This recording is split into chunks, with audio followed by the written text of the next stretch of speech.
This is the real Tom Rose, and we're talking about subject-verb agreement. Now, on the simplest level, in American English, when we talk about subject-verb agreement, we're talking about whether the subject and verbs agree in number. So for example, boy is singular, sings is also singular. So those subject and verb are in agreement. So boy is the subject, sings is the verb, and they agree. Typically in American English, singular subjects do not have a trailing s, and singular verbs do have a trailing s. So when you add it up, you should have a total of 1 trailing s's. Compare that to this other sentence, the boys sing. Now here we have boys, which is plural, note the trailing s, and we have sing, which is a plural verb, note the lack of a trailing s. So in both of these sentences, the subjects and the verb do agree in number, singular with singular, plural with plural. Now let's look at a more complicated sentence. The oldest boys in the group is happy. Now suppose we want to evaluate this for subject-verb agreement. The important thing to do, and what's challenging sometimes, is to identify the true subject and the true verb. So it might seem at first blush that the sentence here is the group is happy. So you might say the group is the subject and is happy is the verb.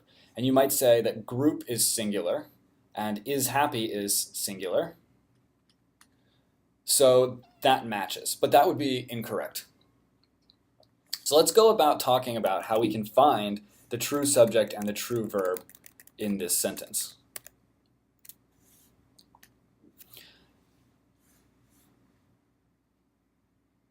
Now, when you think about finding a true subject and a true verb, the critical issue here is stripping away what we call modifiers. Modifiers are things in a sentence which modify other parts of the sentence. I'll give you an example. Oldest is a modifier. What is it modifying? It's modifying the word boys, right? So without the word oldest, we don't know which boys we're talking about. We're talking about the oldest boys.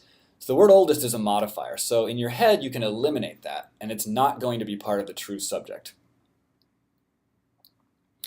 In the group is a prepositional phrase. That is also a modifier. Right? We know it's a prepositional phrase because it starts with a preposition. So prepositional phrases you can also eliminate. What is this prepositional phrase modifying? What is in the group telling us about? Well, it's telling us about the boys. It's answering the question, which boys? The boys in the group. So both of those were actually modifiers for what turns out to be the true subject, which is boys. Boys is the subject, and boys, because it has the trailing s, is plural.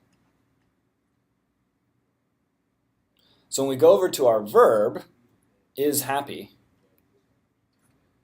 we want that to be a plural verb. So is it plural? No, is singular. So that's actually wrong. The correct sentence would be are happy. So the correct sentence here should be the oldest boys in the group are happy. And that's how it'll work when you've correctly matched the subject and the verb.